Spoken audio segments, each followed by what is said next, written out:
شروع اللہ کے نام کے ساتھ جو نہایت مہربان اور رحم کرنے والا ہے۔ اے وہ جس کے ذریعے دکھوں کی گرہیں کھلتی ہیں، اے وہ جس کے وسیلے سے سختیوں کی باڑ ٹوٹتی ہے، اے وہ جس سے خوشی و کشائش کی طرف لے جانے کی خواہش کی جاتی ہے۔ تیری قدرت کے آگے مشکلات آسان ہو جاتی ہیں اور تیری مہربانی سے اسباب کا سلسلہ قائم اور دائم ہے۔ تیری قدرت سے قضا جاری ہے اور چیزیں تیرے ارادے کے مطابق رواں دواں ہیں۔ وہ بغیر کہے تیری مرضی کے ماتحت ہیں اور محض تیرے ہی ارادے سے رکی ہوئی ہیں اور پابند ہیں۔ تو ہی ہے جسے مشکلوں میں پکارا جاتا ہے اور تو ہی حوادث زمانہ میں جائے پناہ ہے۔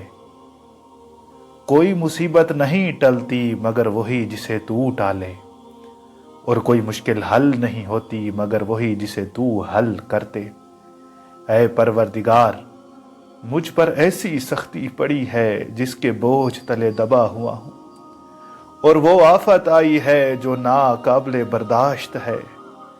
تو نے اپنی قدرت سے یہ مجھ پر وارد کی ہے اور تو نے اپنے حکم سے یہ مجھ پر ڈالی ہے، پس کوئی اسے ہٹانے والا نہیں جو تو وارد کر دے، اور جسے تو لائے کوئی اسے دور کرنے والا نہیں۔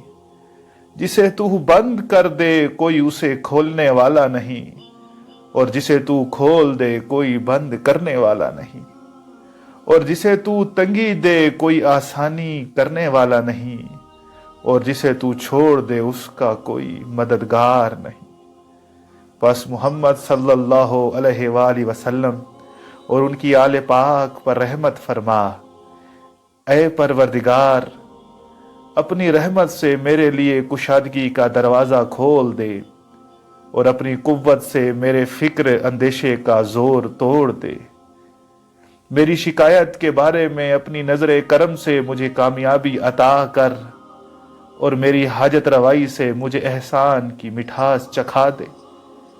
اپنے حضور سے مجھ پر رحمت نازل فرما اور کشادگی کا لطف بخش دے،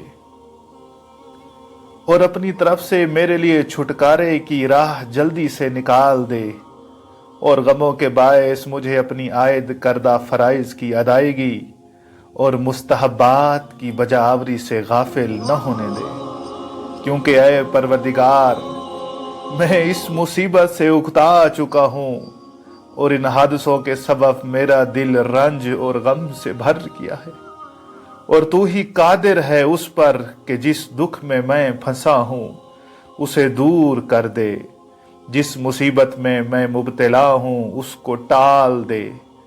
پس میرے لیے ایسا ہی کر اگرچہ تیری طرف سے میں اس کا لائق نہ بھی ہوں۔